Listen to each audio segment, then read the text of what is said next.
en los albores de la existencia, cuando ni siquiera existía el firmamento, mucho antes del primer suspiro de Adán o del amanecer inaugural sobre el paraíso terrenal, ya se libraba un enfrentamiento colosal, no en nuestro planeta, sino en las majestuosas esferas celestiales.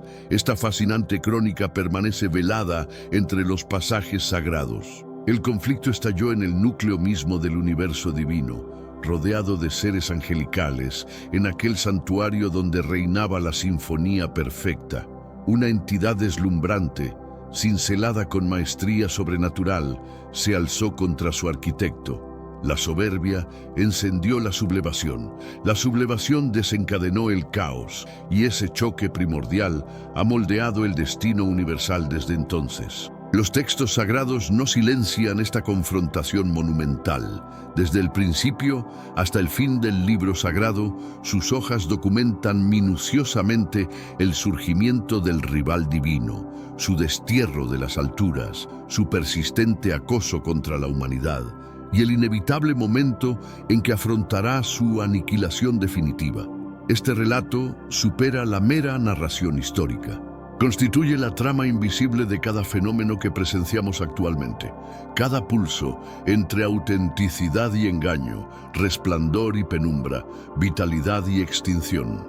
En esta revelación desentrañaremos la historia secreta del conflicto celestial, su génesis, su traslado al mundo terrenal, su persistencia a través del manuscrito sagrado completo y su desenlace, no con dudas, sino con el triunfo absoluto del monarca supremo. Y antes de culminar, comprenderás por qué este enfrentamiento no te resulta distante, porque ya estás sumergido en él.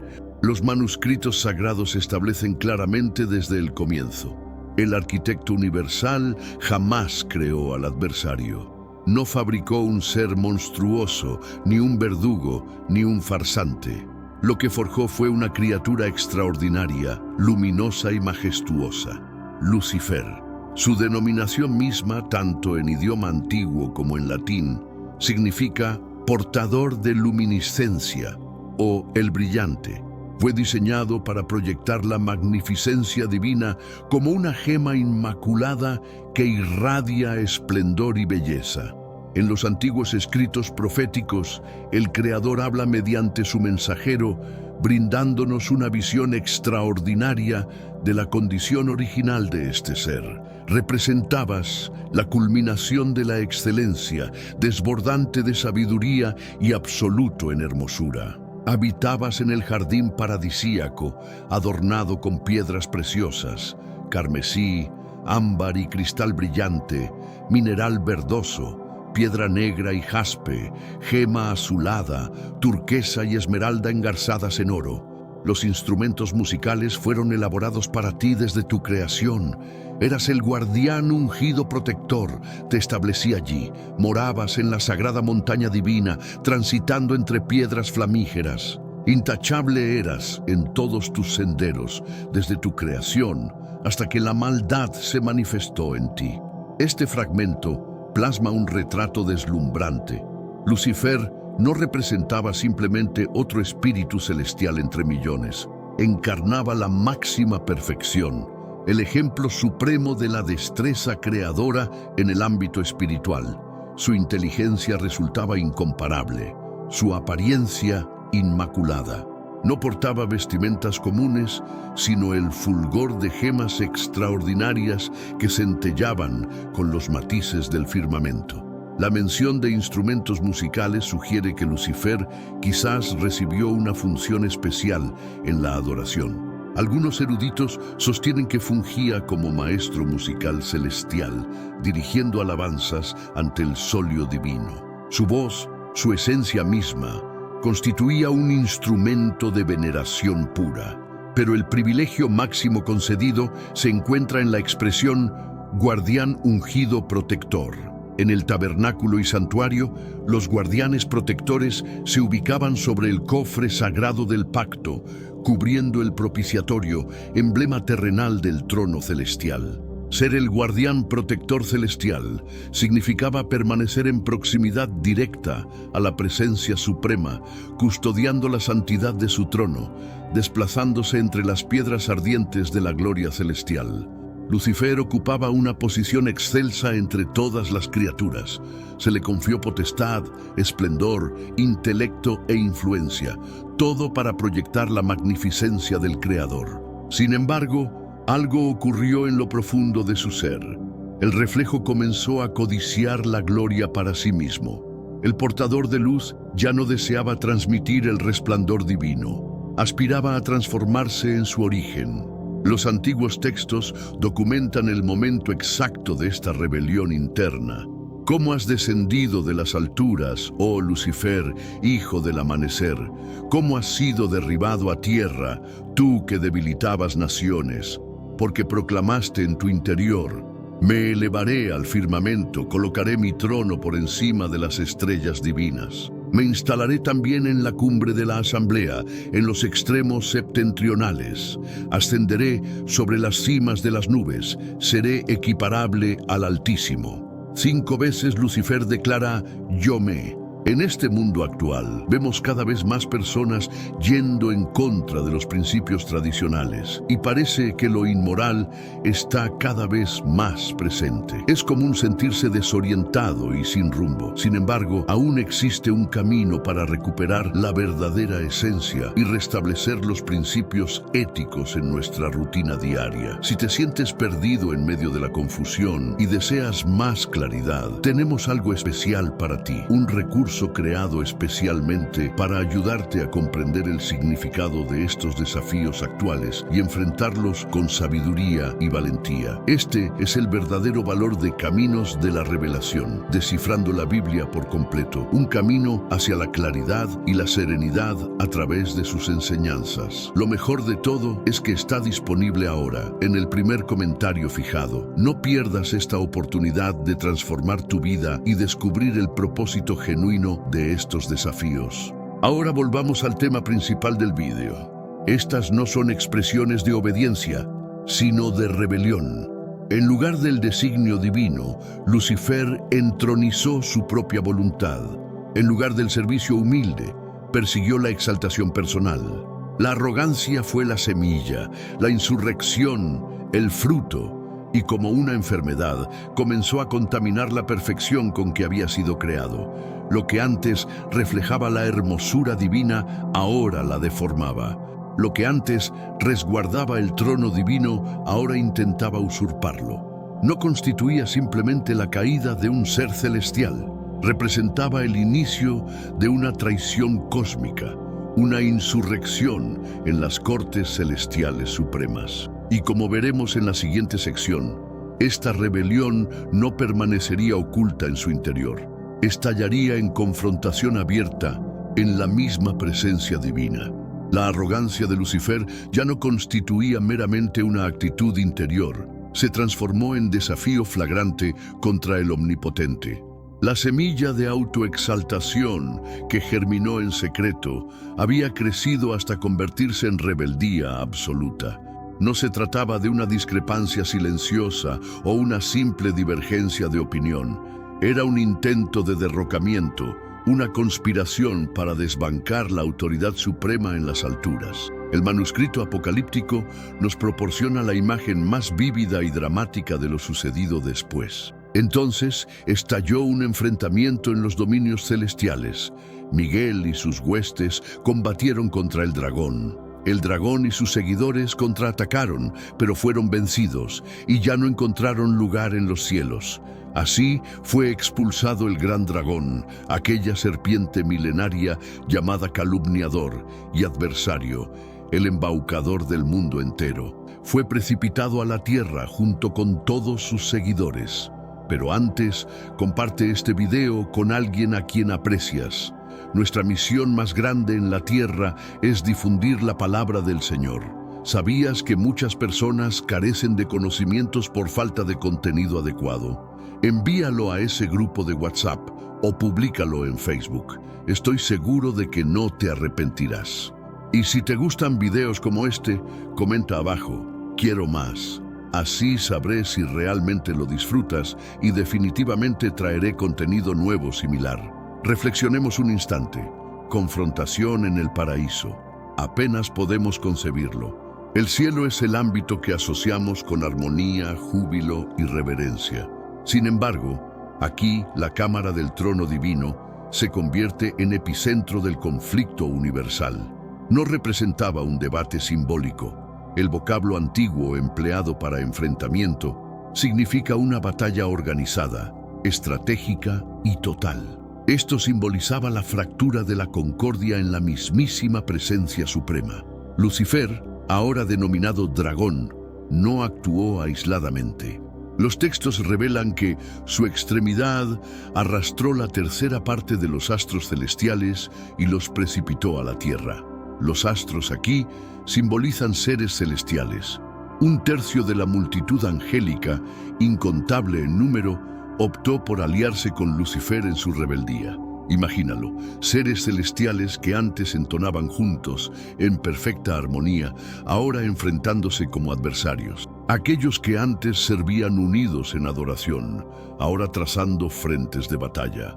Claridad contra oscuridad, veracidad contra engaño, fidelidad contra traición.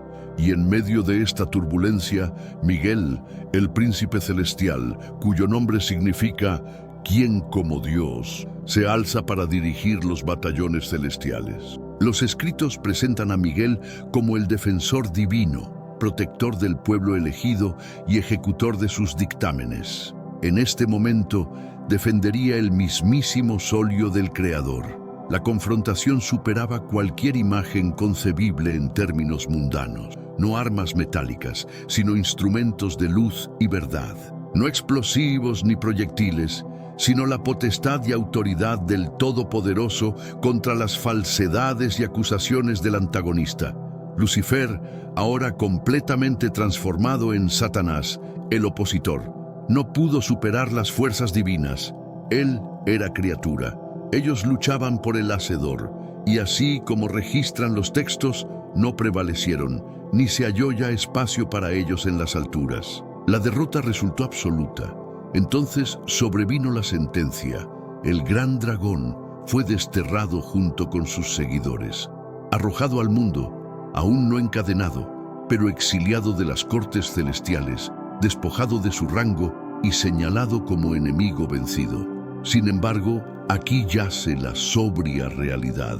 La campaña de Satanás no concluyó con su expulsión. Su cólera se dirigiría ahora hacia algo más, algo valioso para el Creador. Los textos advierten: desventura para los habitantes terrestres y marítimos, pues el calumniador ha descendido hacia vosotros con inmensa furia, consciente de que le resta escaso tiempo. La represalia de Satanás ahora tendría como objetivo la joya de la creación divina, la humanidad. Ya no podía atacar el trono directamente, así que arremetiría contra los portadores de la imagen divina. Desde este instante, el conflicto celestial se convirtió en batalla terrenal, y cada espíritu humano quedaría atrapado en el fuego cruzado. El conflicto iniciado en las alturas no concluyó allí. Cuando el adversario fue desterrado, importó su insurrección, y el escenario bélico se trasladó a una creación novísima, nuestro planeta. No demoró en ejecutar su primera maniobra. El manuscrito Génesis documenta las primeras escaramuzas de esta contienda terrenal. La serpiente era la criatura más astuta de todas las que el Hacedor había creado. No se trataba de un mero encuentro animal. Los textos esclarecen que esta serpiente es el mismo adversario. Aquella antigua serpiente que una vez se erguía en las cortes celestiales, ahora deslizándose en el vergel perfecto con un único propósito: embaucar, contaminar y aniquilar.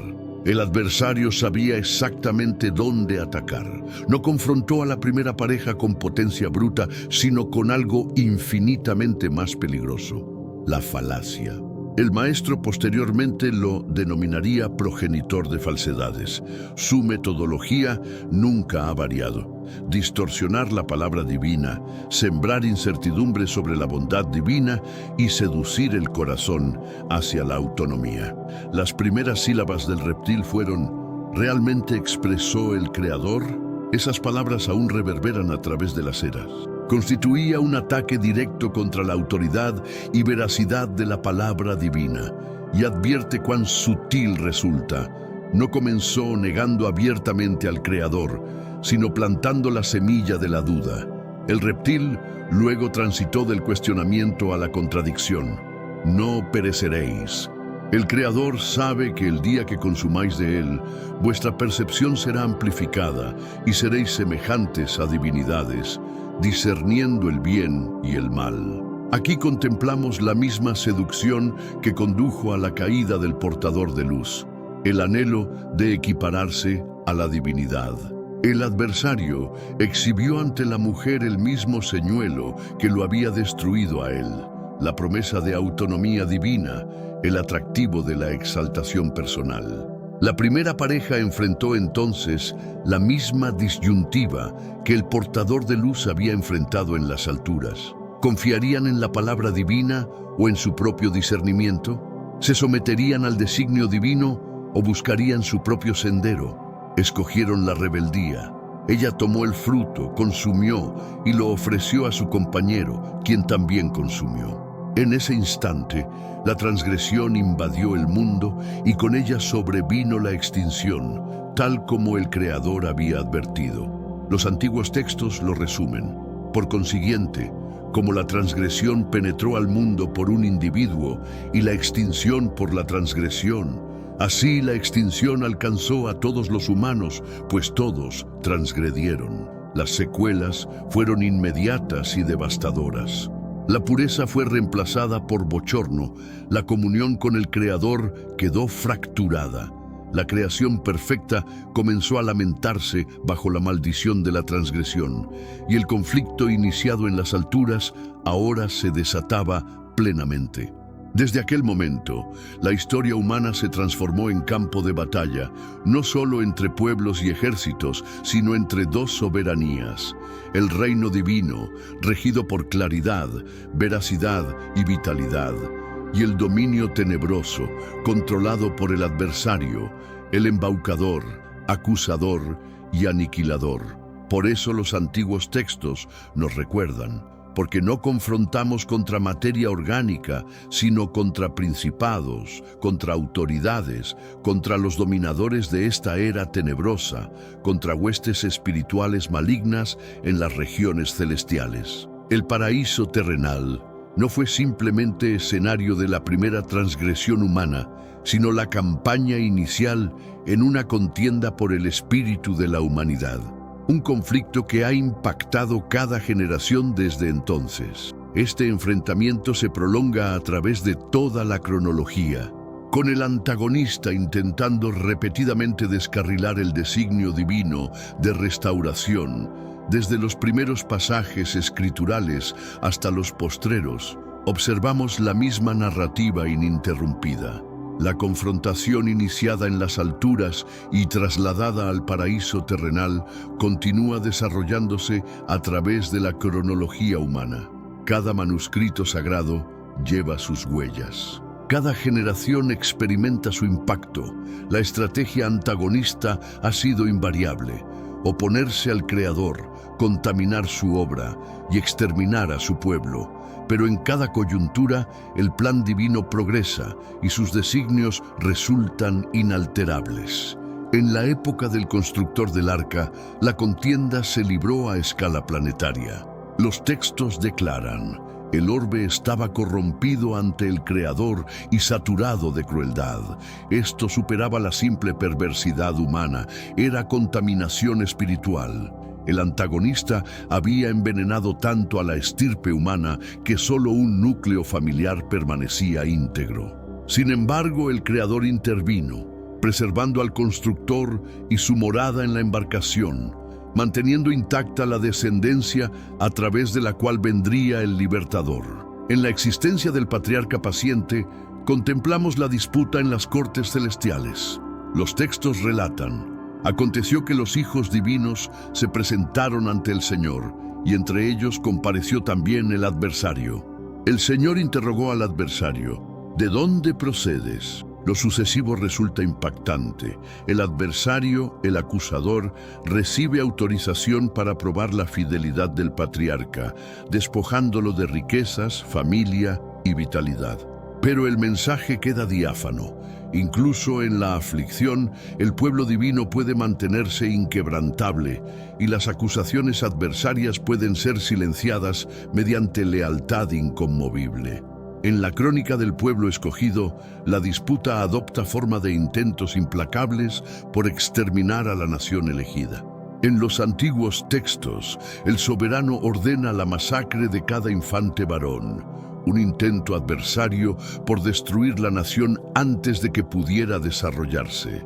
En otro manuscrito, un consejero real trama la aniquilación completa del pueblo escogido. Sin embargo, el creador invierte la situación y el plan antagonista colapsa sobre su propio ideólogo. Detrás de cada edicto despótico, detrás de cada proyecto genocida, se percibe la sombra del mismo adversario intentando interrumpir el linaje que traería al libertador. En la misión del maestro, la disputa alcanza su fase más intensa y personal. En los antiguos textos, el adversario confronta al maestro en la soledad, ofreciéndole los dominios mundiales a cambio de reverencia, intentando desviarlo del sendero hacia el madero. En otros pasajes, se nos revela que el adversario penetró en el discípulo traidor, desencadenando la traición que conduciría a la captura del maestro. En la ejecución, el adversario debió suponer que había triunfado. El Hijo Divino pendía sangrando y agonizando, la luminiscencia universal extinguida. Pero he aquí el enigma de la sabiduría divina. Lo que el adversario consideró su máxima victoria fue realmente su derrota absoluta. Los textos declaran: habiendo desarmado a principados y potestades, los exhibió públicamente, triunfando sobre ellos en el madero. El en el madero resulta crucial. En el lugar de ejecución, el maestro no perdió la batalla, conquistó la guerra. Cada imputación contra nosotros quedó fijada en ese madero. Cada potestad tenebrosa fue desarmada. La autoridad adversaria sobre la humanidad quedó quebrantada. La prolongada contienda histórica siempre ha tenido un desenlace inscrito en su guión: la victoria divina mediante su Hijo. Y sin embargo, aunque el impacto decisivo ha sido asestado, la disputa persiste, aproximándonos cada vez más a su conclusión definitiva. La confrontación iniciada en las alturas no simplemente se diluirá, no será olvidada ni resuelta secretamente. Concluirá abierta y categóricamente en una batalla culminante que estremecerá cielo y tierra. El manuscrito apocalíptico descorre el velo y nos permite vislumbrar el capítulo final antes de que acontezca. Los textos expresan: contemplé el firmamento descubierto y apareció un corcel níveo. Su jinete se denomina leal y auténtico, y con rectitud juzga y contiende. Sus ojos son llama ardiente, y sobre su cabeza hay numerosas coronas. Tiene inscrito un nombre que únicamente él conoce. Viste un manto teñido en sangre, y su denominación es el Verbo Divino. Las huestes celestiales ataviadas de lino finísimo, inmaculado y puro, lo seguían montadas en corceles níveos. Este no representa al siervo doliente cabalgando hacia la ciudad santa sobre un asno. Es el soberano triunfante retornando en esplendor. Sus ojos reflejan santidad. Su manto exhibe las señales de su sacrificio. Sobre su cabeza hay múltiples coronas, cada título, cada prerrogativa para gobernar. Y tras él cabalgan las huestes celestiales, no en desorden, sino en perfecta concordia, ataviadas de blanco, siguiendo al Cordero que también es león. El antagonista conoce la inminencia de este día. El adversario ejecutará un último intento desesperado por derrocar el reino divino. Los textos describen cómo congregará naciones desde los 4 confines terrestres, engañándolas para creer que pueden enfrentarse al mismo ungido. Los ejércitos planetarios convergerán en lo que los textos denominan conflicto final. Pero el desenlace no admite incertidumbre, no existe suspenso en esta confrontación, ya ha sido inscrito. Los textos continúan. De su boca emerge una espada afilada para herir con ella a las naciones, y él las regirá con cetro férreo. Él mismo pisa el lagar del ímpetu y la indignación del Creador omnipotente. Esta es la palabra divina. La misma voz que habló gestando todo, ahora pronuncia sentencia. Ningún armamento terrenal, ninguna estrategia humana, ningún esquema adversario puede resistir ante él. Tras esta confrontación final, los textos nos revelan el destino del adversario. El calumniador que los embaucaba fue arrojado al lago ígneo y sulfúreo, donde ya se encontraban la bestia y el falso profeta, y serán atormentados perpetuamente por las eternidades. Esto no constituye lenguaje figurado. Es justicia perpetua. El embaucador, acusador, aniquilador, quien condujo seres celestiales a la insurrección, sedujo a la humanidad a la transgresión y se opuso a los designios divinos en cada instante, será removido definitivamente de la creación divina, sin indulto, sin evasión, sin más confrontación. Y en ese momento, cada lesión de este conflicto cósmico será restaurada, cada lágrima será enjugada, cada injusticia será rectificada. Los textos prometen: enjugará el Creador toda lágrima de sus ojos. Ya no existirá extinción, ni lamento, ni clamor, ni aflicción, porque las primeras realidades han desaparecido. El que ocupaba el trono proclamó: yo renuevo todas las cosas. La confrontación finalizará donde comenzó, en la presencia divina, pero esta vez no habrá insurrección, ni antagonista, ni penumbra. Solo el dominio eterno del soberano de soberanos y señor de señores. A estas alturas debería quedar diáfano. Esta confrontación no constituye mito ancestral ni profecía remota. Está aconteciendo actualmente, y aquí reside la verdad. No eres espectador imparcial. No puedes permanecer marginal. En el ámbito espiritual no existe neutralidad. O estás alineado con el reino divino o subsistes bajo influencia del dominio tenebroso. Esto no concierne a si te consideras persona virtuosa. Concierne a lealtad espiritual. El Maestro mismo afirmó: quien no está conmigo está contra mí, y quien conmigo no recolecta, dispersa. Los antiguos textos nos entregan nuestras instrucciones: revestíos de toda la armadura divina para resistir las estratagemas diabólicas, porque nuestra lucha no es contra rivales carnales, sino contra principados, contra autoridades, contra dominadores de esta era tenebrosa, contra huestes espirituales malignas en regiones celestiales. Esto significa que tu verdadero antagonista no es tu superior, ni tu vecino, ni algún político, ni siquiera quienes te aborrecen. La contienda es contra fuerzas espirituales invisibles, las mismas que siguieron al portador de luz en su rebeldía, las mismas que aún procuran oponerse a la obra divina en tu existencia.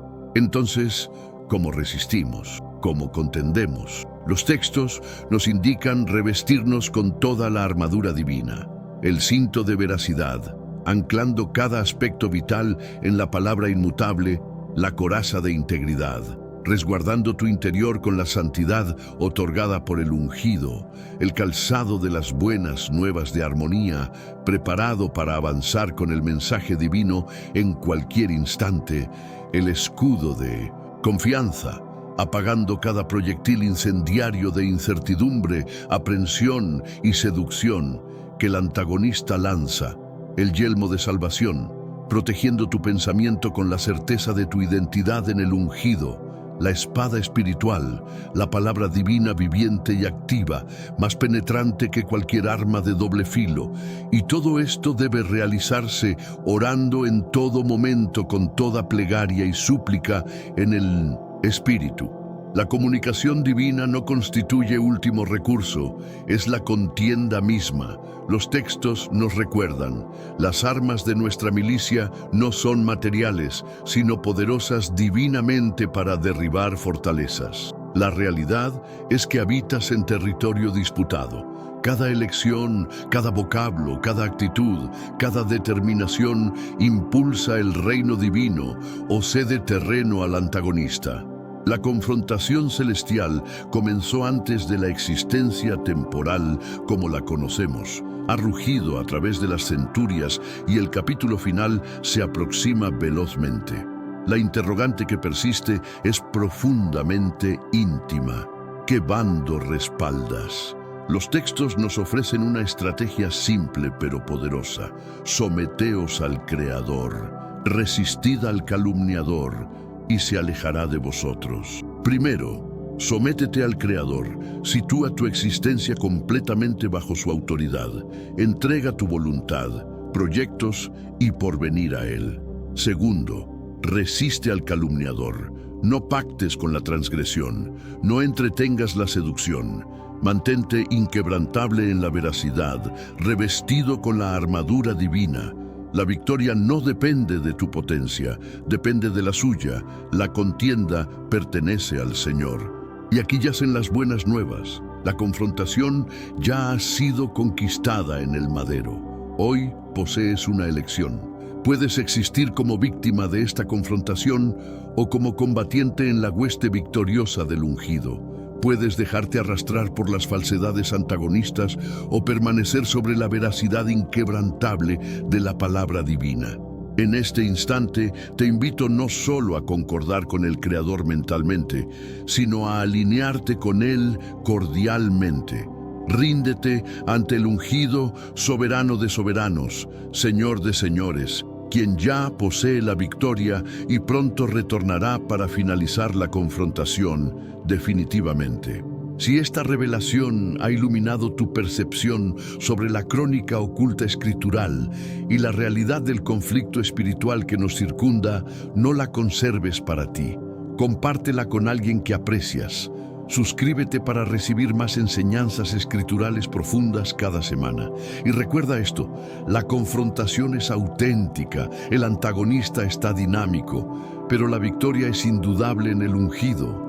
Este enfrentamiento cósmico no se limita a los relatos antiguos o eventos apocalípticos futuros. Se manifiesta diariamente en nuestras experiencias humanas. Cada pensamiento oscuro, cada tentación sutil, cada impulso destructivo refleja los ecos de esta batalla milenaria.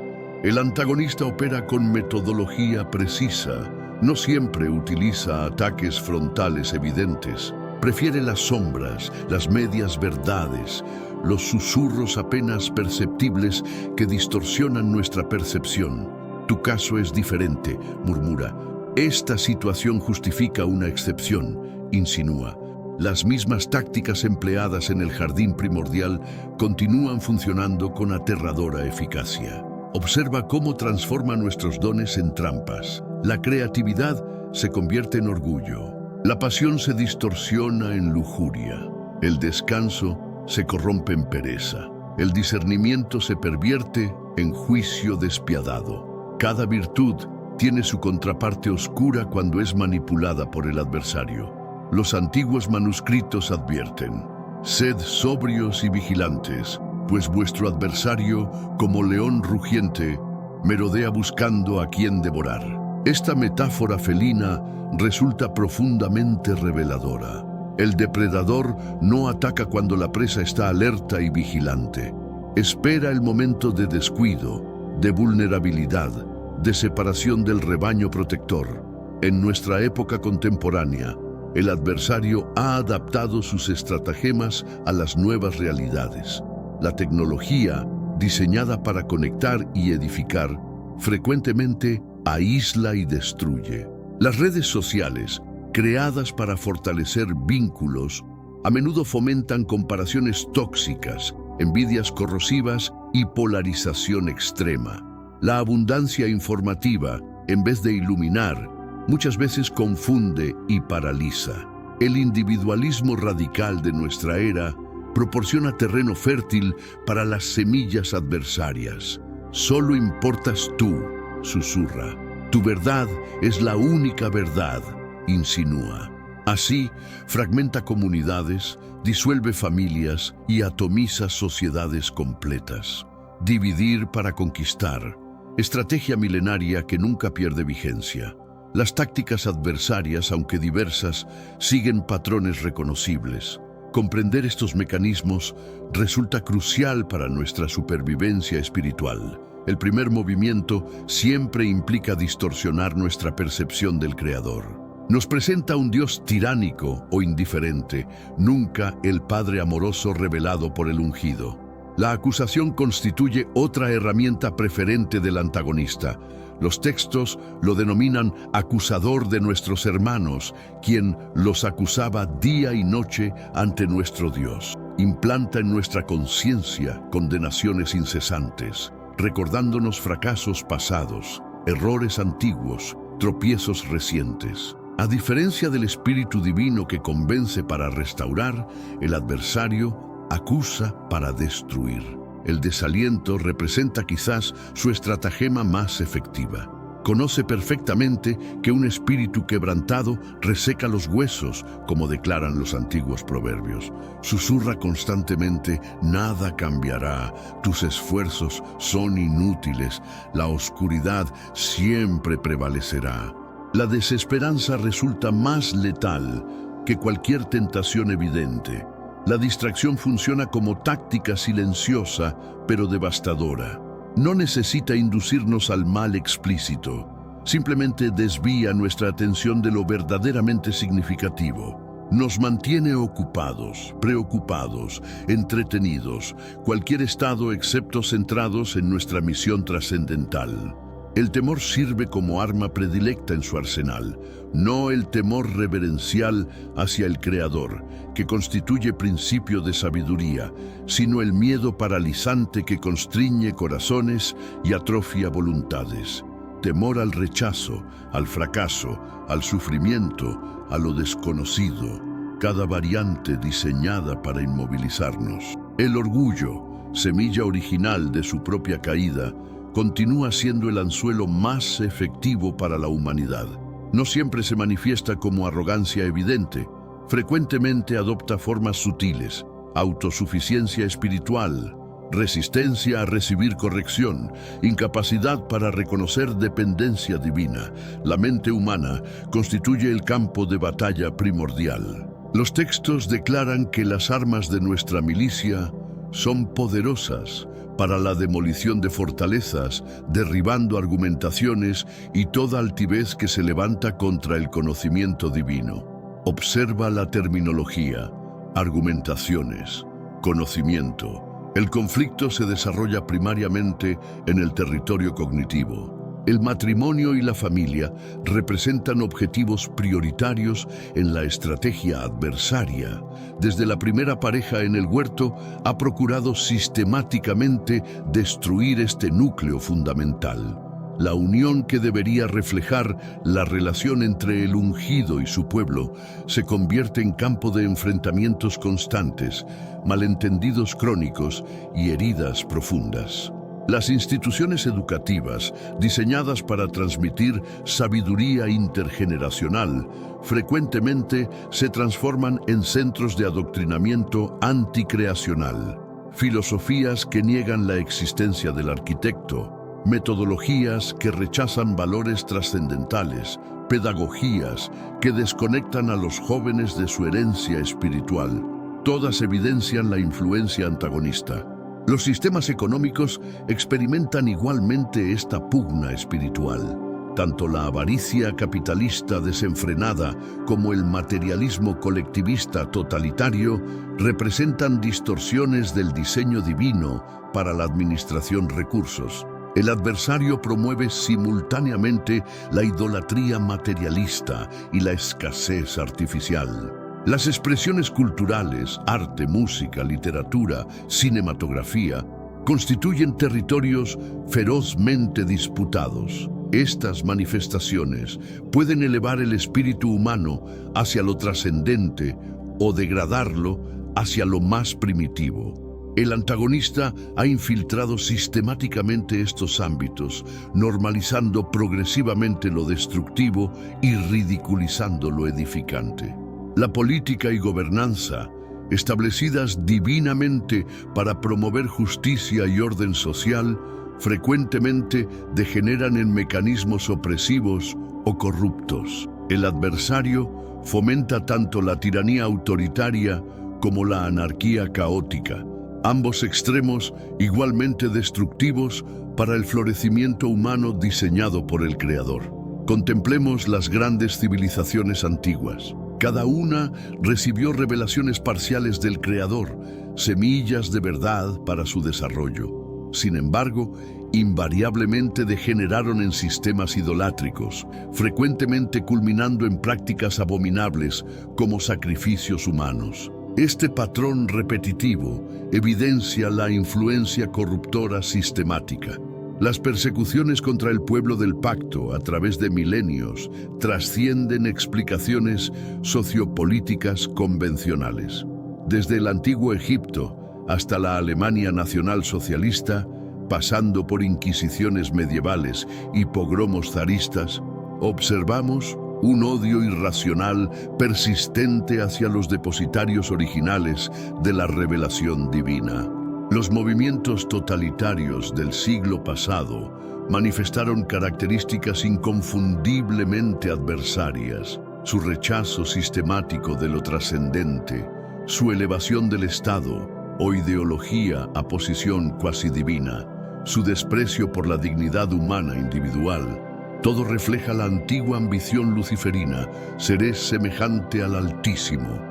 Incluso en sociedades aparentemente avanzadas contemporáneas, percibimos señales inequívocas del conflicto. La desintegración familiar acelerada, epidemias de soledad y alienación, adicciones devastadoras, violencia normalizada, todos síntomas de una civilización que ha rechazado su fundamento espiritual. La historia eclesiástica misma evidencia esta batalla. Cada gran despertar espiritual ha enfrentado resistencia feroz. Cada reformador auténtico ha sido inicialmente ridiculizado. Cada movimiento genuino del espíritu ha experimentado eventualmente intentos de desviación o distorsión. El adversario ataca externamente mediante persecución e internamente mediante corrupción doctrinal. Frente a este panorama aparentemente abrumador, los manuscritos sagrados no nos dejan indefensos. Proporcionan armamento espiritual específico para cada dimensión del conflicto. La palabra divina permanece como instrumento fundamental, no simplemente conocida intelectualmente, sino internalizada existencialmente, transformada en filtro perceptivo para discernir realidad. La comunidad auténtica constituye baluarte irreemplazable. El adversario aísla para destruir. El Creador une para fortalecer. Los textos enfatizan repetidamente la importancia de congregarnos, no como mero ritual religioso, sino como estrategia defensiva vital. El cordón de 3 hilos no se rompe fácilmente, declara el sabio. La adoración trasciende su concepción popular reduccionista. No representa meramente expresión emocional musical, sino reorientación completa de nuestra existencia hacia el Creador. Cuando proclamamos su grandeza, su bondad, su fidelidad, especialmente en circunstancias adversas, establecemos verdad en atmósferas saturadas de mentiras. El servicio abnegado constituye poderosa estrategia contraofensiva. El adversario promueve egocentrismo. Nosotros respondemos con altruismo radical. Cada acto desinteresado, cada sacrificio voluntario, cada expresión genuina de generosidad representa declaración de guerra contra el reino tenebroso fundamentado en la autoexaltación.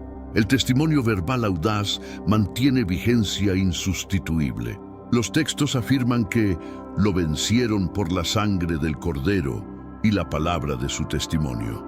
Nuestra articulación clara, valiente y amorosa de la verdad divina penetra fortificaciones mentales construidas durante décadas. El antagonista teme nuestras palabras. Cuando fluyen con autoridad espiritual auténtica, la intercesión perseverante opera en dimensiones invisibles pero decisivas. Mediante esta disciplina misteriosa, participamos activamente en la administración providencial universal. Los manuscritos afirman que nuestras oraciones son recolectadas en recipientes dorados en el ámbito celestial. Tan significativas resultan en la economía divina. A pesar de apariencias contrarias, existen indicadores inequívocos de que la victoria divina avanza inexorablemente. Cada transformación auténtica individual, cada adicto liberado, cada matrimonio restaurado, cada herida emocional sanada, representa territorio reconquistado por el soberano legítimo. El crecimiento extraordinario del pueblo del ungido en regiones previamente dominadas por ideologías anticristianas evidencia esta progresión victoriosa. Décadas de persecución brutal en ciertas naciones asiáticas no solo fallaron en exterminar la fe, paradójicamente fortalecieron comunidades creyentes ahora florecientes exponencialmente. El reavivamiento espiritual entre generaciones jóvenes, precisamente cuando analistas seculares pronosticaban extinción religiosa inminente, confunde expectativas sociológicas convencionales. Jóvenes rechazando conformismo materialista superficial, buscando autenticidad espiritual profunda, fenómeno incomprensible mediante interpretaciones meramente culturales. La persistencia milenaria del pueblo del pacto, sobreviviendo dispersiones, persecuciones y genocidios que han destruido civilizaciones aparentemente invencibles, constituye testimonio viviente del compromiso inquebrantable divino con sus promesas. Ninguna explicación histórica convencional justifica adecuadamente esta supervivencia extraordinaria. La expansión global del mensaje liberador, trascendiendo barreras culturales, lingüísticas y socioeconómicas aparentemente infranqueables, confirma su origen trascendental. Ningún fenómeno meramente humano logra resonancia universal comparable, tocando corazones desde metrópolis sofisticadas hasta aldeas remotas. Estas manifestaciones victoriosas, aunque significativas, representan meramente anticipos del triunfo definitivo venidero. Como gotas precursoras anunciando lluvia torrencial, señalan hacia la restauración universal que los profetas vislumbraron y los apóstoles proclamaron. Los manuscritos proféticos indican claramente que la intensidad conflictiva aumentará antes del desenlace final. El antagonista, consciente de su tiempo abreviado, intensificará esfuerzos destructivos. Debemos prepararnos consecuentemente, no con temor paralizante, sino con vigilancia estratégica. El discernimiento espiritual resultará crecientemente crucial. En época caracterizada por espíritus engañadores y doctrinas demoníacas, necesitamos capacidad discriminatoria agudizada. Este discernimiento no proviene primariamente de sofisticación intelectual, sino de intimidad cultivada con el espíritu veraz. La resistencia perseverante constituirá cualidad indispensable. El ungido advirtió que, por haberse multiplicado la iniquidad, el amor de muchos se enfriará, mas quien persevere hasta el fin, éste será preservado. La constancia abnegada, no espectacularidad momentánea, caracterizará a auténticos combatientes espirituales. La humildad radical representará protección fundamental. Recordemos continuamente que la soberbia precedió caída luciferina. Mantengamos conciencia aguda de nuestra vulnerabilidad inherente, reconociendo dependencia absoluta de gracia sustentadora para mantenernos firmes. Dios resiste soberbios, pero concede gracia a humildes. Revelan los textos. La solidaridad comunitaria adquirirá importancia amplificada. Mientras estructuras sociales tradicionales colapsan progresivamente, Comunidades auténticas fundamentadas en valores eternos proporcionarán refugio indispensable. Individualmente vulnerables, colectivamente resistentes, principio aplicable tanto físicamente como espiritualmente. La proclamación valiente persistirá como imperativo inalterable. Confrontados con hostilidad cultural creciente, resistiremos tentación silenciamiento cobarde. Los textos declaran: no me avergüenzo del mensaje liberador, pues constituye potencia divina para salvación. Esta convicción debe arraigarse profundamente mientras enfrentamos intimidación intensificada. Esta narrativa universal se entrelaza inexorablemente con tu historia personal. El mismo conflicto cósmico que comenzó en esferas celestiales, ahora se desarrolla en el territorio sagrado de tu conciencia, voluntad y afectos. Cada decisión diaria, aparentemente insignificante, posee resonancia eterna. Tu liberación individual no representa mero beneficio personal, sino avance estratégico en la campaña universal. Cuando rechazas mentiras arraigadas durante décadas, cuando perdonas ofensas aparentemente imperdonables, cuando amas sacrificialmente lo considerado indigno, participas activamente en la restauración cósmica prometida. Tu testimonio transformacional constituye evidencia viviente contradictoria contra propaganda adversaria. El antagonista proclama incesantemente: nadie cambia realmente. La esclavitud adictiva resulta inescapable. Las heridas emocionales profundas nunca sanan. Tu existencia renovada refuta elocuentemente estas falsedades. Tu adoración persistente en circunstancias adversas establece jurisdicción divina en territorios previamente usurpados. Cuando elevas alabanza desde valles oscuros, cuando declaras fidelidad divina durante travesías desérticas, cuando afirmas bondad creadora frente a evidencia contradictoria aparente, expandes tangiblemente el reino celestial. Tu participación en comunidad auténtica proporciona vislumbre terrenal del destino universal. Cuando diversos individuos, previamente aislados por barreras étnicas, socioeconómicas o culturales, se unifican genuinamente mediante vínculo espiritual trascendente, manifestamos anticipadamente la realidad venidera, donde toda rodilla se doblará, toda lengua confesará ante el soberano universal. Tu perseverancia silenciosa, aparentemente inadvertida, queda eternamente registrada. Los manuscritos revelan sorprendentemente que nuestras lágrimas son contabilizadas divinamente, nuestras oraciones atesoradas celestialmente, nuestros sacrificios recordados perpetuamente. Nada realizado con motivación auténtica resulta insignificante en economía cósmica divina. Por tanto, permanece inquebrantable, mantente vigilante, persiste combatiendo. El conflicto cósmico continúa, pero su desenlace está sellado. El trono universal permanece ocupado. El adversario ya está sentenciado. La victoria definitiva aproximándose.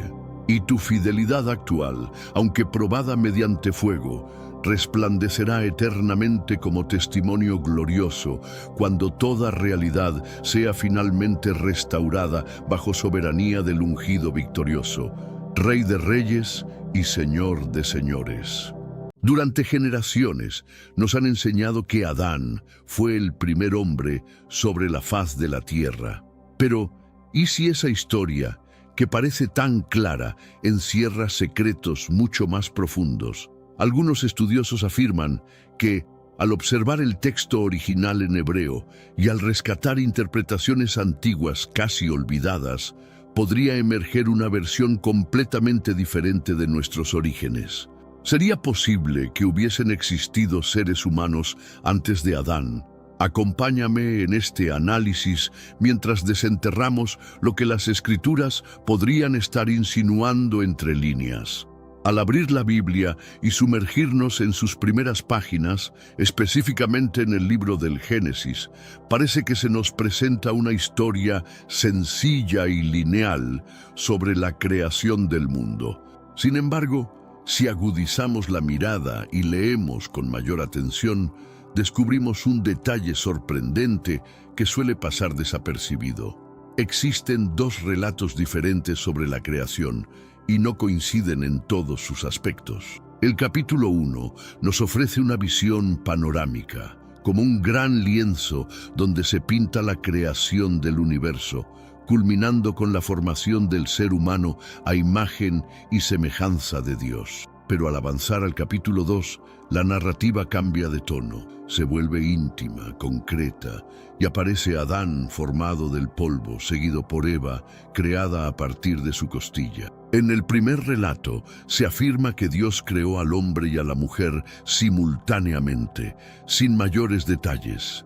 En cambio, el segundo se enfoca exclusivamente en Adán, describiendo paso a paso cómo fue moldeado, cómo habitó el Edén, y cómo, al no hallar compañía adecuada entre los animales, Dios le dio una compañera extraída de su costado. Esta diferencia ha provocado debates apasionados. Podría significar que Adán no fue el primer ser humano literal, sino un símbolo, un arquetipo espiritual de la humanidad.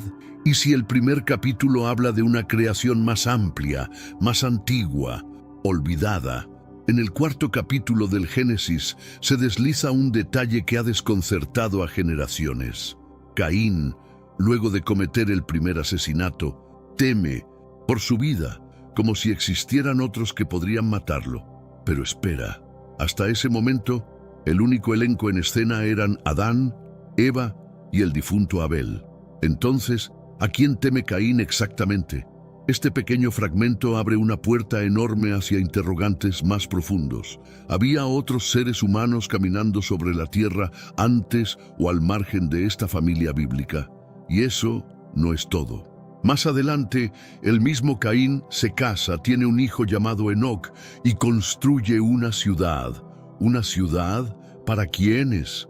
¿Cómo es posible levantar una urbe en una etapa tan temprana de la humanidad si supuestamente apenas existían unas cuantas personas? Estos momentos del relato provocan una avalancha de preguntas sobre la posibilidad de que existieran otros pueblos o civilizaciones anteriores o paralelas a la línea de descendencia de Adán. Al sumergirnos en las múltiples corrientes de interpretación teológica, encontramos una hipótesis fascinante. Adán no sería necesariamente el primer ser humano en términos biológicos, sino el primero en tener plena conciencia de Dios, el primer receptor de una misión espiritual específica. Bajo esta óptica, la existencia de otros humanos no contradice el texto, simplemente refleja que ellos no compartieron la misma revelación trascendente.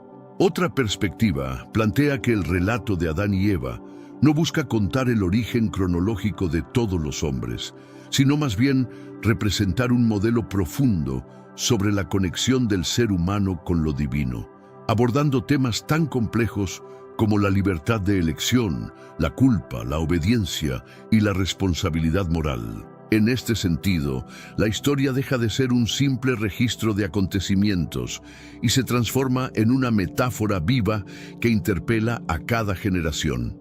Al final, lo que emerge con fuerza es que el Génesis no es un texto plano, sino una obra con múltiples niveles de significado. Ha sido, y seguirá siendo, una fuente inagotable de reflexión para estudiosos, místicos y buscadores de la verdad.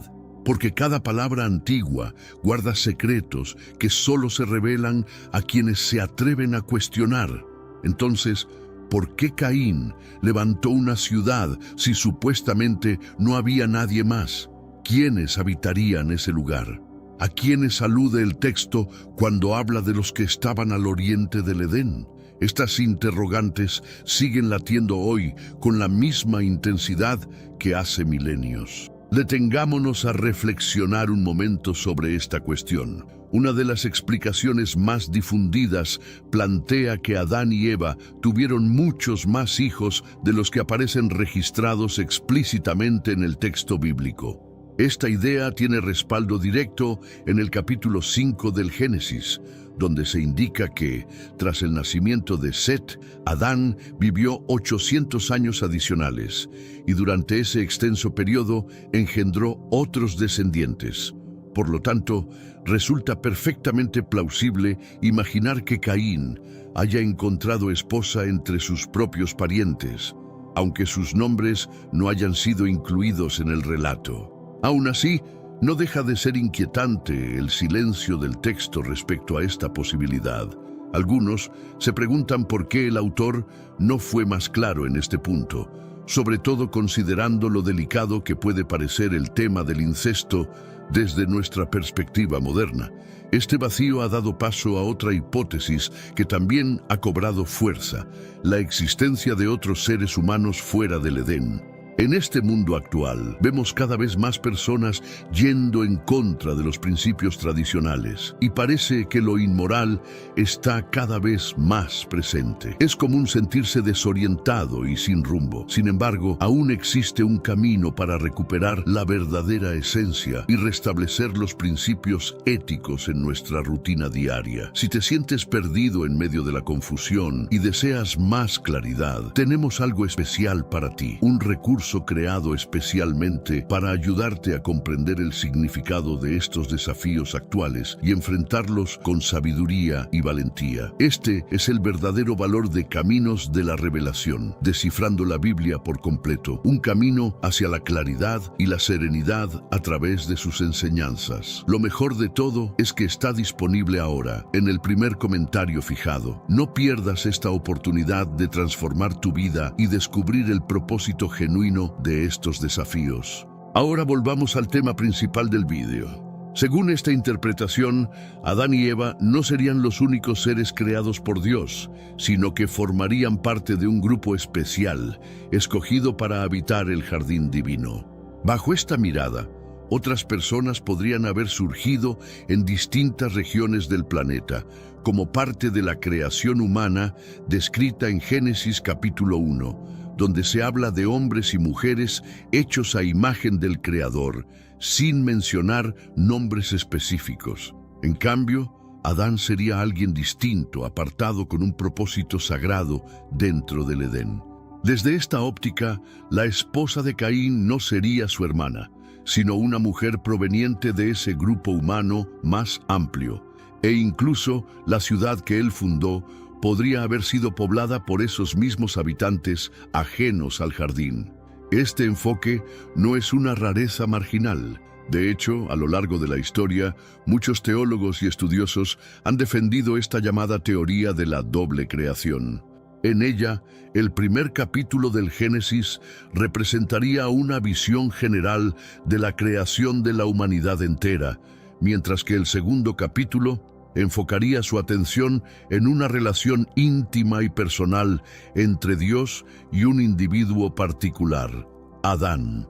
En este sentido, Adán no sería el primer Homo sapiens de la historia biológica, sino el primer ser humano consciente de lo sagrado, el primero en vivir bajo una misión divina en un espacio separado y único. Ahora bien, pensemos en Caín. Él había experimentado la presencia del Altísimo, había conocido de primera mano la realidad espiritual dentro del Edén.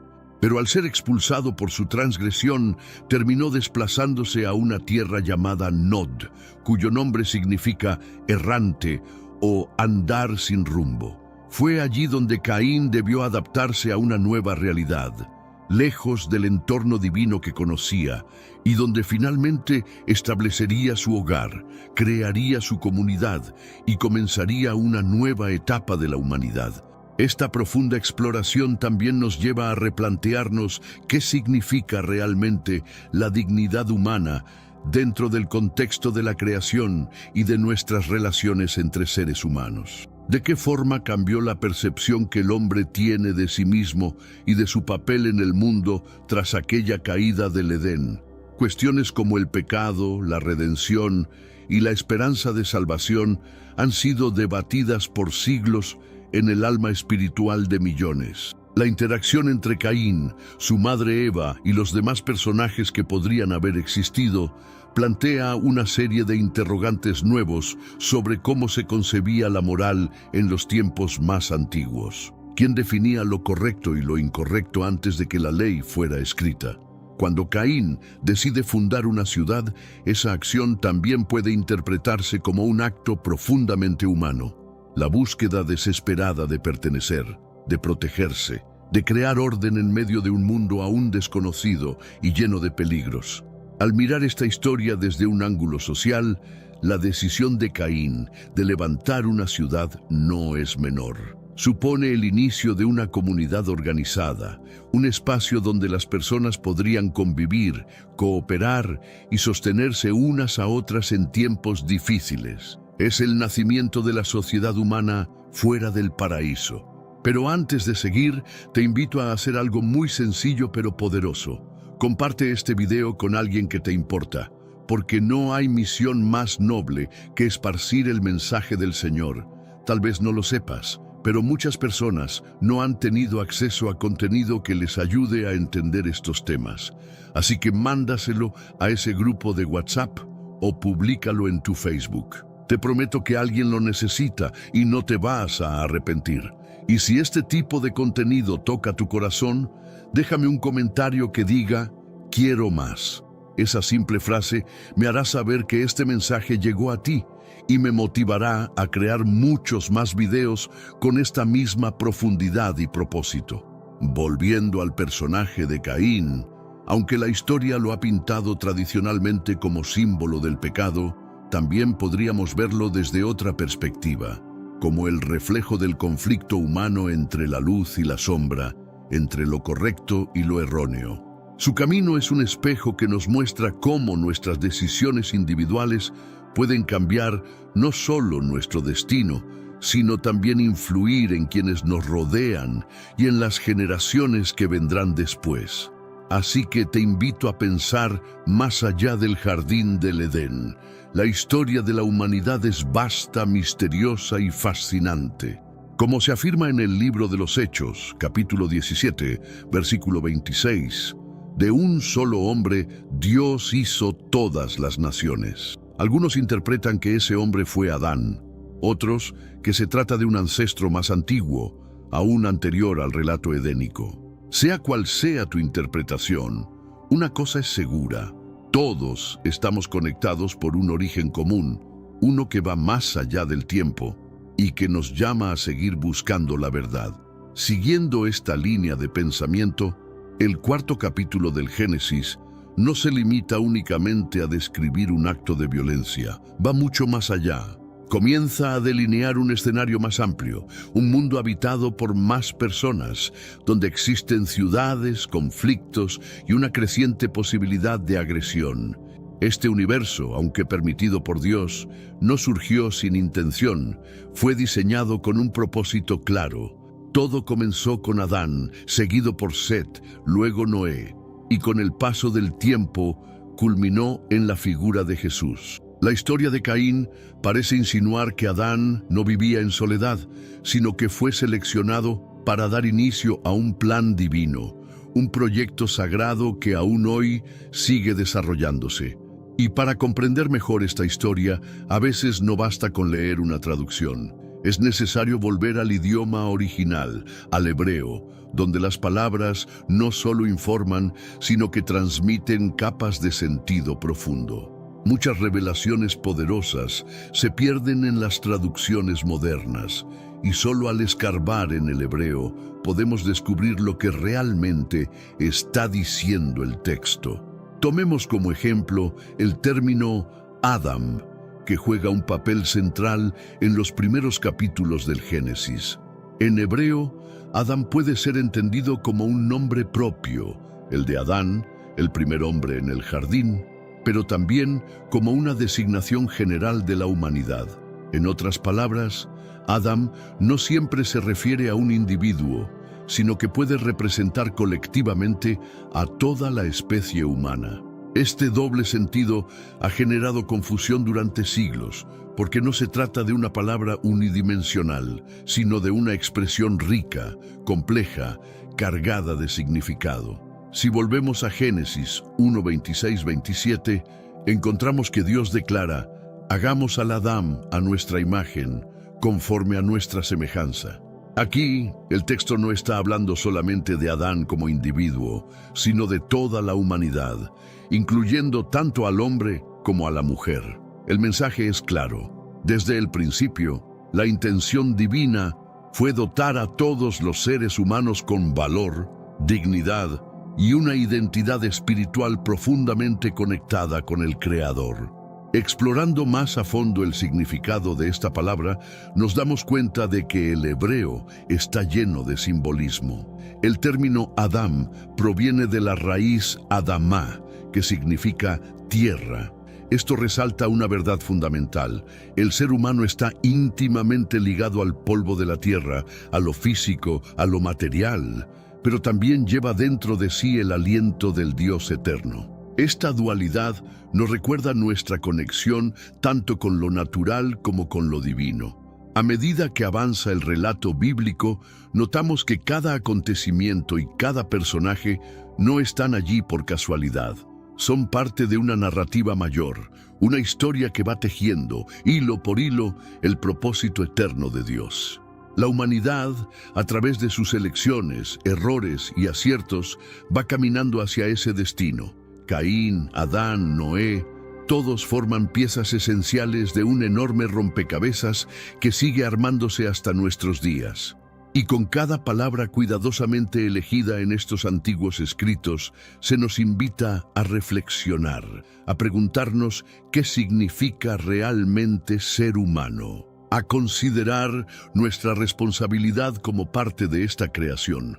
Desde los inicios más remotos hasta el presente, la historia bíblica nos habla de conexión, de comunidad, de decisiones con peso eterno.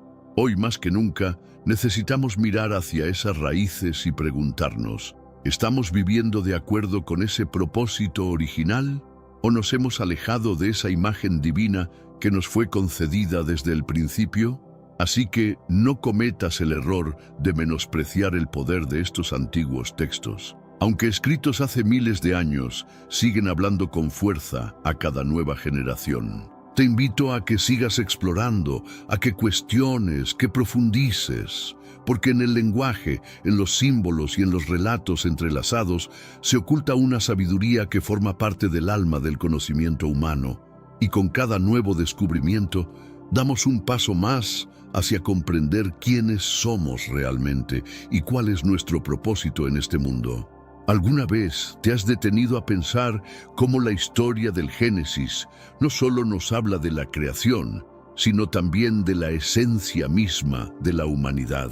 Al observar de cerca el relato, queda claro que no se trata solo de cómo comenzó todo, sino de por qué fuimos creados y para qué.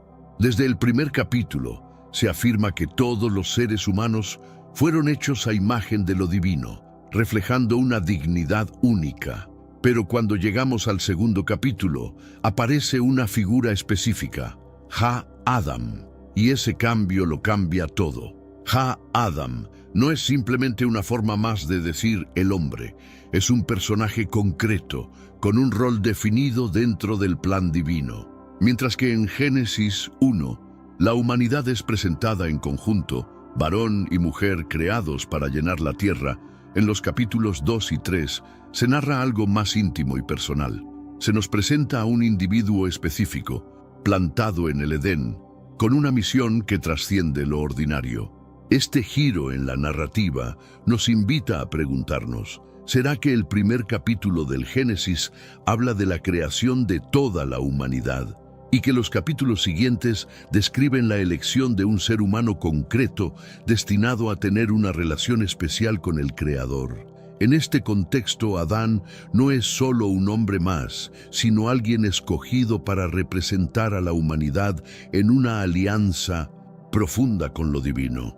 Y si eso no fuera suficientemente revelador, Génesis 2:5 nos ofrece una pista clave. Aún no había hombre que labrara la tierra. Es decir, se necesitaba más que presencia física. Se buscaba un colaborador espiritual, alguien que cumpliera una función sagrada dentro de la creación. Aquí entran en juego dos términos hebreos fundamentales, abad y shamar, palabras que hablan de servir y guardar, y que están estrechamente ligadas al culto, al sacerdocio, al cuidado reverente de lo que Dios ha confiado. Pero la historia no termina en el jardín. Si ampliamos la lente y viajamos hasta Job 38, 4, 7, nos encontramos con una escena asombrosa. Dios habla del momento en que puso los cimientos de la tierra, cuando las estrellas del alba cantaban juntas y los hijos de Dios, Bene Elohim, celebraban su obra. Este pasaje revela que antes de Adán ya existía una comunidad celestial, una dimensión espiritual anterior que aplaudía la creación material, como si el escenario terrestre fuese solo una parte de una historia mucho más vasta. La expresión Bene Elohim, traducida como hijos de Dios, no se refiere a simples humanos, sino a miembros del Consejo Celestial, a entidades que participaban del gobierno divino en los cielos. En este gran diseño, la humanidad, encarnada en Ha-Adam, es llamada a integrarse en una relación de pacto con el Creador, una alianza sagrada en la que lo humano y lo divino caminan juntos, construyendo la historia. El libro del Génesis no solo relata el origen del ser humano, también traza un llamado directo a descubrir su propósito en la creación. A medida que nos adentramos en estos antiguos pasajes, emerge una invitación clara a preguntarnos quiénes somos y por qué estamos aquí. ¿Cuál es tu papel en el mundo que te rodea? ¿Estás viviendo según tu verdadero propósito? La historia de Adán no es simplemente un eco del pasado, es una llave que puede abrirte las puertas a tu misión personal en la vida. Adentrarse en la historia del Edén es sumergirse en una dimensión que va mucho más allá de lo literal. Es explorar un mensaje espiritual profundo que conecta lo divino con lo humano de manera directa. El relato de Génesis no está aislado. Se inscribe en un contexto cósmico mucho más grande, donde ya existían estructuras celestiales, entidades espirituales y un orden que trasciende el tiempo. Edén no era solo un lugar físico, era un espacio consagrado, un santuario donde se tocaban el cielo y la tierra. El profeta Ezequiel, en el capítulo 28, versículos 13 al 14, describe al Edén como el jardín de Dios, un lugar sagrado repleto de significados ocultos. Desde esa perspectiva, Adán no es solo un hombre. Puede representar tanto a un individuo con nombre propio como a la humanidad entera, reunida en una figura arquetípica. Edén, entonces, se convierte en ese punto de encuentro donde lo eterno desciende para habitar con lo terrenal. Y cuanto más analizamos el texto, más capas de sabiduría empiezan a revelarse. Lo que se nos presenta aquí no es una lección de evolución biológica, sino una elección espiritual. Génesis nos muestra que la humanidad fue llamada a un vínculo profundo con lo divino, un vínculo que transforma a simples criaturas en colaboradores del Creador. En esta visión, la ciencia y la fe no se enfrentan, se complementan, porque aunque partan desde lugares distintos, ambas buscan entender el misterio de nuestra existencia. Si Adán no fue el único ser humano sobre la tierra, entonces, ¿cuál fue su papel dentro del plan eterno de redención? La Biblia, por supuesto, no es la única fuente que aborda este enigma. De hecho, los avances científicos más recientes están formulando preguntas que resuenan con las grandes cuestiones planteadas desde la antigüedad. Pongamos sobre la mesa dos conceptos fascinantes en genética: la Eva mitocondrial y el Adán del cromosoma Y. Aunque sus nombres evocan figuras bíblicas, estos términos nacen de estudios científicos, no de la tradición religiosa. La Eva mitocondrial hace referencia a la mujer más reciente de la cual todos los seres humanos vivos hoy heredamos su ADN mitocondrial. Por otro lado, el Adán del cromosoma Y representa al varón de quien proviene el cromosoma Y compartido por todos los hombres actuales. Sin embargo, hay que ser cuidadosos. Estos nombres no implican que fueron una pareja o que vivieron al mismo tiempo. De hecho, los estudios revelan que sus épocas no coinciden. Los científicos estiman que esta Eva genética vivió entre 150.000 y 200.000 años atrás, probablemente en África Occidental. En cambio, el Adán y cromosómico se ubica entre 60.000 y 300.000 años atrás, dependiendo del modelo analizado. Esta disonancia temporal sugiere que la narrativa bíblica no está intentando establecer una cronología científica, sino más bien transmitir una verdad espiritual y teológica. Y aquí es donde todo cobra otro sentido. Quizá lo que la Biblia busca mostrarnos no es quiénes fueron los primeros humanos biológicamente hablando, sino quién fue el primero en entrar en alianza con Dios. En este contexto, Adán no es el más antiguo desde el punto de vista genético, sino el primero en asumir una misión divina. Por eso, el apóstol Pablo en Romanos 5:12 afirma con contundencia que por medio de un solo hombre entró el pecado en el mundo. Una declaración que va más allá de lo físico y apunta directamente a lo espiritual. Estas conexiones genéticas entre todos los seres humanos reveladas por la ciencia no debilitan el mensaje bíblico, al contrario, lo amplifican.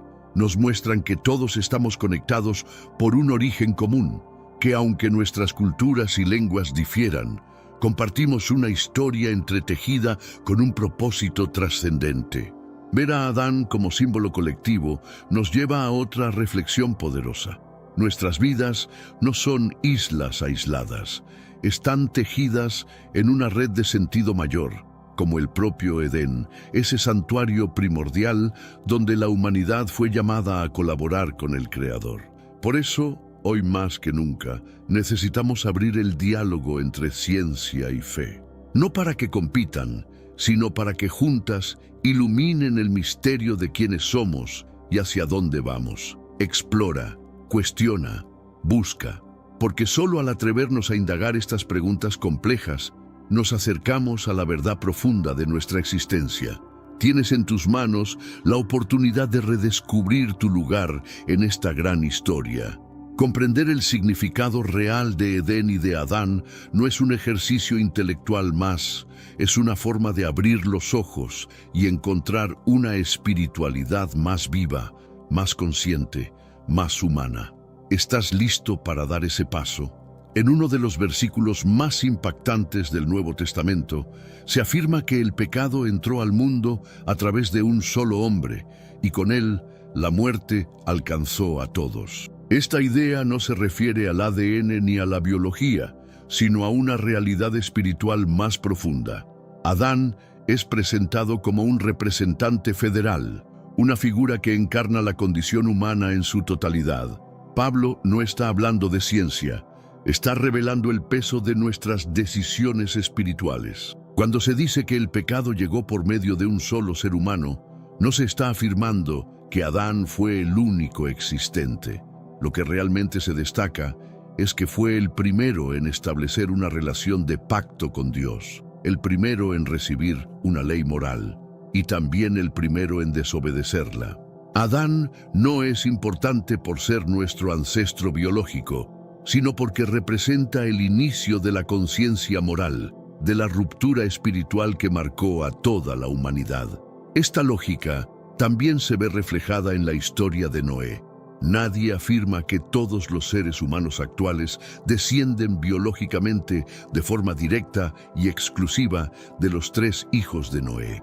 Sin embargo, en la narrativa bíblica, él representa un punto de transición, un puente entre la humanidad de antes y después del diluvio, un nuevo comienzo. De la misma forma, Adán cumple un rol clave.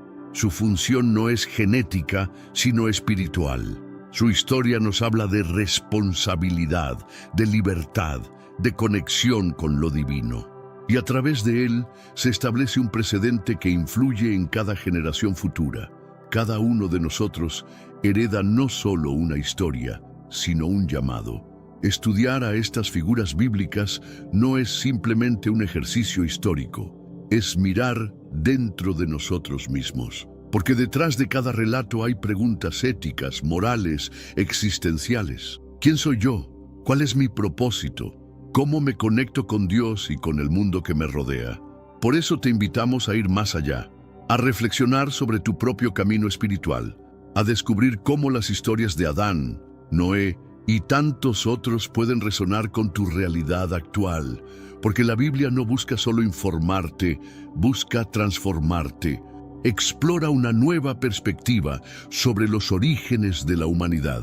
Cuando la ciencia y la teología se encuentran, las respuestas que emergen pueden ser tan sorprendentes como reveladoras. No se trata únicamente de un individuo aislado en un jardín antiguo, sino de un evento que marca el ingreso del sufrimiento y la muerte al escenario humano. Un momento que desencadena toda una historia de redención. La ciencia moderna nos muestra que los humanos han existido en comunidades extensas, que hemos evolucionado a través de procesos complejos y que nuestros ancestros no fueron figuras únicas, sino una red diversa de individuos. En paralelo, la teología nos enseña que, en algún punto, Dios eligió relacionarse con nosotros. Que esa conexión vino acompañada de libertad y de responsabilidad. En 1 Corintios 15:22, Pablo lo expresa así: así como en Adán todos mueren, también en Cristo todos volverán a la vida. Adán, entonces, es mucho más que un personaje antiguo.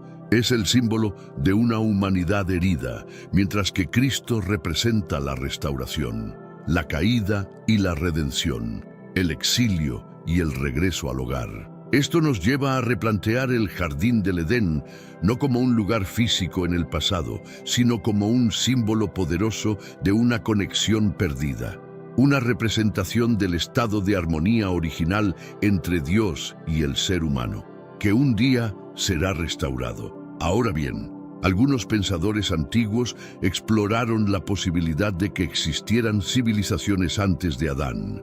Esta es la intrigante teoría preadámica, que sugiere que Adán no fue el primer ser humano en existir, sino el primero en entrar en una relación de pacto con lo divino.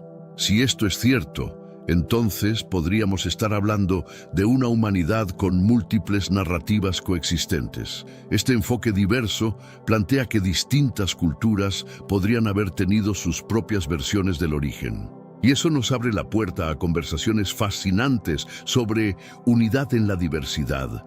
Cómo diferentes pueblos entendieron su propósito, su creación, su lugar en el cosmos. Desde un punto de vista antropológico, esto es muy enriquecedor. La humanidad no solo ha evolucionado biológicamente, sino también a través de relatos sagrados, visiones espirituales y conexiones trascendentes. En lugar de ver estas historias como contradictorias, podemos verlas como hilos que tejen un tapiz mayor, una red de sentido que nos une como especie. Al mirar el papel de Adán, podemos ir más allá de la caída y preguntarnos cuánto de esa historia sigue viva en nuestras luchas actuales. ¿Sigue resonando hoy ese eco del Edén? Tal vez nuestras preguntas sobre propósito, sufrimiento y conexión espiritual encuentren su origen en ese evento primigenio. Y si miramos a Adán como un símbolo, más que como un individuo literal, encontramos una invitación poderosa. Conócete a ti mismo, reconoce tus propias caídas, comprende tu historia personal y sobre todo, abre tu corazón a una transformación real. Entra en este diálogo, atrévete a ver más allá de lo que siempre te contaron. Estas narrativas tienen el poder de tocar tu alma y cambiar tu visión del mundo. Y para cerrar este viaje, volvamos a un texto que une lo espiritual y lo cósmico. Isaías 45:18 declara que Dios no creó el mundo en vano, sino con un propósito claro. Esta idea resuena con el concepto hebreo de tohu, que describe un estado de caos y desorden. Lo encontramos también en Génesis, cuando la tierra estaba desordenada y vacía. Tohu vabohu. ¿Y si ese desorden no fue el inicio absoluto, sino el resultado de algo anterior?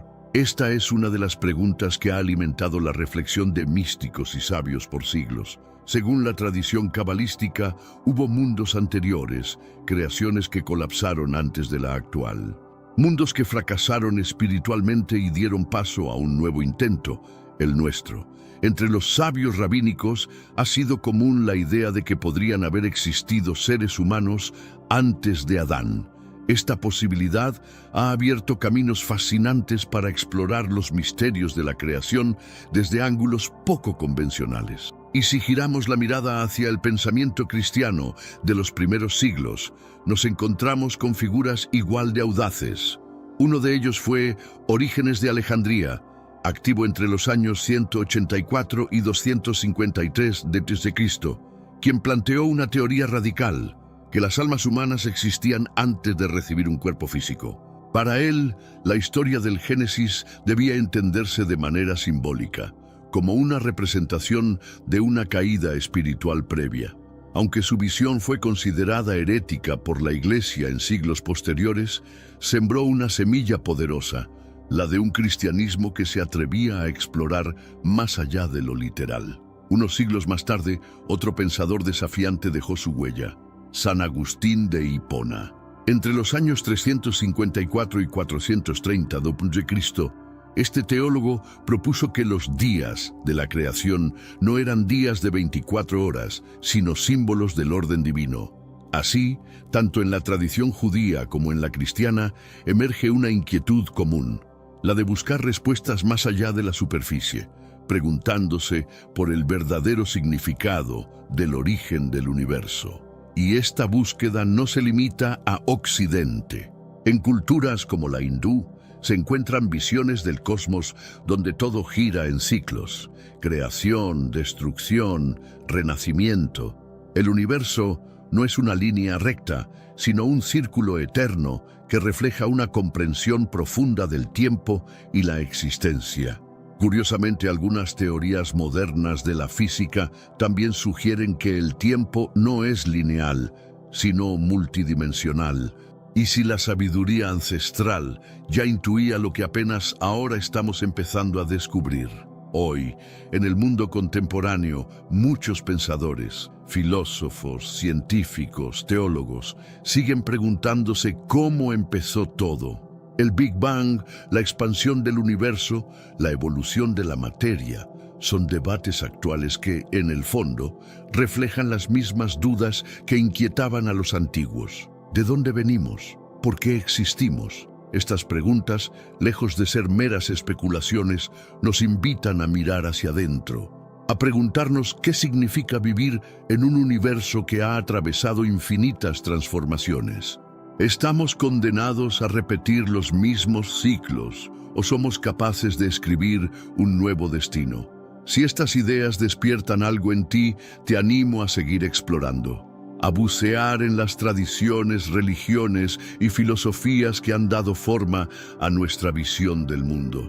Porque el conocimiento no es un destino, es un viaje sin fin. Y cada paso nos acerca a comprender mejor la realidad que habitamos. Es fundamental reconocer que el relato del Génesis no fue escrito como un manual científico. Incluso, figuras como San Agustín reconocieron que el texto bíblico no busca ofrecer datos empíricos, sino verdades espirituales profundas. La historia del Edén no es una crónica, es una invitación a entender nuestro lugar en el universo. Desde esta perspectiva, el Edén puede concebirse como un templo universal, un espacio sagrado donde el ser humano experimenta la presencia de lo divino. Esta visión nos empuja a cuestionarnos: ¿cuál es mi relación con el mundo, con Dios, con la creación? El Génesis está cargado de simbolismo. No se limita a contar cómo surgió la vida, sino que establece un marco moral, un mapa ético que ha guiado a la humanidad durante milenios. Adán no es solo el primer hombre, representa el potencial de toda la humanidad. Su historia refleja nuestras propias decisiones, nuestras caídas y nuestros anhelos de redención. La desobediencia de Adán y Eva y su posterior expulsión del Edén es mucho más que una simple anécdota. Es un espejo que revela la complejidad del alma humana. Este relato ha sido la base de doctrinas enteras sobre el pecado, la libertad, la responsabilidad y la esperanza de reconciliación con lo divino. En este marco teológico, la creación no es un accidente. Todo lo que existe fue pensado con un propósito. Cada criatura, cada detalle de la naturaleza forma parte de un diseño mayor. Y el ser humano tiene un rol central en este orden sagrado: vivir en armonía con la voluntad de Dios. Además, el tiempo bíblico no es meramente cronológico, es cíclico, espiritual.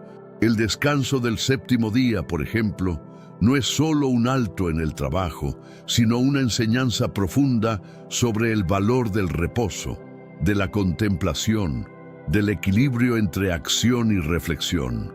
Considerando la influencia del Génesis en la literatura y el arte, observamos la forma en que estos relatos han servido de inspiración para innumerables obras a través de la historia.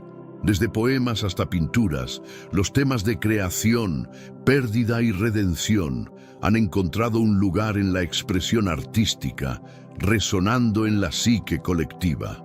Finalmente, es fundamental replantear el enfoque contemporáneo hacia relatos antiguos. En lugar de verlos como meras historias, reconocerlos como parte de un diálogo continuo sobre la existencia y el propósito puede enriquecer nuestra comprensión de la vida.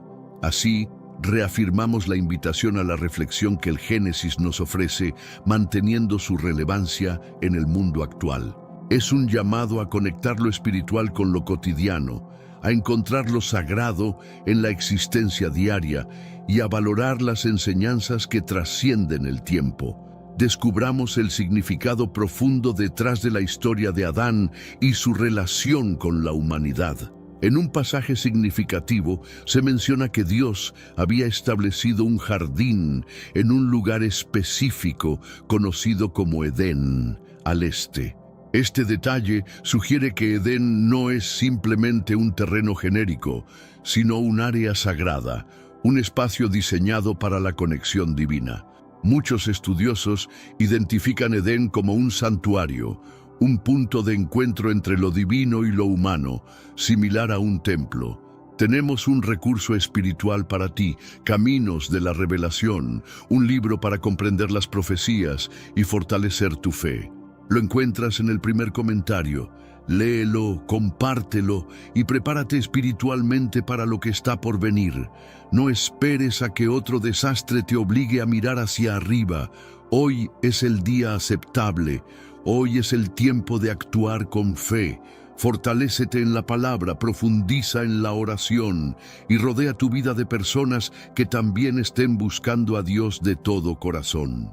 La descripción de Edén en Ezequiel, donde se menciona como la montaña de Dios, refuerza esta idea. Visualizar Edén de esta manera abre la posibilidad de que existiera un mundo más amplio, lleno de otras personas y tierras, que la narrativa de Génesis omite intencionalmente para centrarse en un propósito específico: el papel de Adán. La historia de Adán no es solo sobre su existencia, sino que abarca cuestiones de responsabilidad, conexión y el origen del concepto del pecado. El capítulo 5 de Romanos menciona que la muerte comenzó con Adán, señalando su rol como un modelo para las generaciones futuras. Este modelo no solo representa un individuo, sino que también simboliza el inicio de la humanidad, presentando la capacidad de seguir las instrucciones divinas o rebelarse contra ellas. Surge la enigmática cuestión de si Adán fue colocado en una nueva creación o en un espacio sagrado dentro de un mundo que ya existía, actuando como el primer embajador espiritual para la humanidad. El objetivo de Génesis se torna evidente. No trata sobre cifras poblacionales, ni sobre líneas de tiempo de la prehistoria, sino sobre el primer pacto entre Dios y la humanidad, que comienza con un hombre en un jardín enfrentando un mandato. Este relato fundamenta la idea del pacto de Adán como precursor del nuevo Adán, Jesucristo, y su relevancia perdura en la definición del destino humano en la actualidad. Analicemos más a fondo. Sin importar si otros seres humanos existían antes o después de Adán, la narrativa bíblica enfatiza que su función es singular. Adán se presenta como una figura emblemática que ofrece una mirada sobre la relación del ser humano con lo divino, la responsabilidad moral y las consecuencias de la desobediencia. Esa singularidad de su papel se refleja no solo en su creación y ubicación, sino también en la comunicación directa que tenía con Dios. Además, el jardín de Edén representa un estado de pureza y armonía, donde el ser humano estaba en perfecta conexión con su Creador. La invitación a vivir en ese entorno ideal contrasta con la realidad que se presenta después, donde las decisiones de Adán marcan un giro fundamental en la narrativa. Este cambio no solo afecta a Adán, sino que influye en toda la humanidad, resaltando la importancia de la obediencia y el cumplimiento de los mandatos divinos. Es asombroso ver cómo, incluso hoy, esa historia antigua continúa marcando el rumbo de nuestras decisiones éticas y morales. A lo largo de los siglos, los seres humanos han enfrentado dilemas similares, y cada decisión, por pequeña que parezca, deja una huella que trasciende al individuo. El relato de Adán no es solo una fábula del pasado, es un espejo que nos recuerda el poder de elegir y cómo nuestras elecciones afectan el tejido entero de la humanidad. La historia del Edén, aunque anclada en el comienzo de los tiempos, sigue hablándonos al oído. Se convierte en símbolo de nuestra búsqueda existencial, de nuestra necesidad de conexión espiritual y propósito. Por eso, te invitamos a reflexionar. ¿Cómo influye este relato antiguo en tus decisiones de hoy? ¿Qué enseñanzas podemos extraer para nuestra vida moderna, caótica y acelerada? Volver a esas verdades esenciales puede ayudarnos a caminar con más claridad, buscando armonía, sentido y dirección. Prepárate para descubrir una revelación que puede transformar tu vida. En el corazón del mensaje bíblico, Adán no es solo un personaje. Es un emblema de la humanidad. En 1 Corintios 15:45, el apóstol Pablo hace una afirmación crucial. El primer hombre, Adán, fue hecho alma viviente. El último Adán, espíritu que da vida. Esta comparación no habla solo de dos nombres. Habla de dos realidades, de dos caminos, de dos historias que nos definen. Cuando Pablo llama a Jesús el último Adán, está tejiendo una narrativa poderosa. No se trata solo de individuos, sino de dos principios opuestos: la caída y la redención, la muerte y la vida, el fracaso y la restauración. En Romanos 5:17 se aclara que por el pecado de uno, la muerte reinó, pero por la justicia de otro, la gracia y la vida eterna se extienden a muchos. Adán representa el inicio de la ruptura, Cristo, el inicio de la sanidad. Y no es casualidad que ambos momentos clave ocurran en jardines. En Edén, Adán cedió al deseo personal. En Getsemaní, Jesús eligió la voluntad del Padre. Padre, si es posible, aparta de mí esta copa, pero no se haga mi voluntad, sino la tuya. Lucas 22:42. Uno abrió la puerta al exilio, el otro al camino de regreso al hogar. Pero esta historia no es solo sobre ellos. Es sobre ti, porque cada uno de nosotros está llamado a elegir, seguir al primer Adán o vivir en el poder del último. En 2 Corintios 5:17 se afirma que quien está en Cristo es una nueva creación. El plan de Dios no terminó con la caída, fue solo el principio de una redención imparable. Este mensaje no es una alegoría abstracta, es una invitación directa. Pasa de la desesperanza a la esperanza, del viejo yo al nuevo tú. Jesús no vino solo a perdonarte, vino a redefinirte. Y por eso, aún hoy, la historia de Adán sigue resonando. Nos lleva a preguntarnos, ¿fue realmente el primer ser humano? ¿O fue simplemente el primero en entrar en pacto con lo divino? Esta cuestión no busca ganar un argumento científico, sino revelar el corazón de Dios. Adán representa un destino espiritual, una misión, una identidad de alianza. El ser divino con el que muchos crecimos familiarizados, aquel que supuestamente creó a Adán y Eva, no es quien todos creen que es. De hecho, según los textos más antiguos, aquellos que fueron prohibidos y ocultos durante siglos, este ser no debería ser considerado un Dios en absoluto. Es una falsedad, un manipulador, un ser que se presenta como una autoridad sin serlo realmente. Este ser tiene un nombre, Yul-dabat. Esta información proviene directamente de los textos gnósticos, como el Apócrifo de Juan y las Escrituras de los gobernantes. Son documentos antiguos que la Iglesia luchó incansablemente por suprimir. Y aquí está la razón detrás de ese esfuerzo.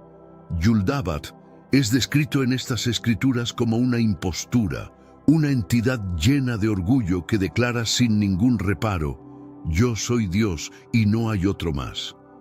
Pero aquí está el giro: no es un Dios en absoluto, no es el ser trascendental, el creador benevolente que nos han enseñado a adorar.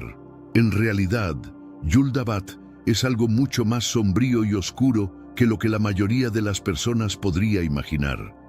Según los gnósticos, Yul-dabat es una entidad limitada, un ser que creó el mundo físico no como un regalo para la humanidad, sino como una prisión.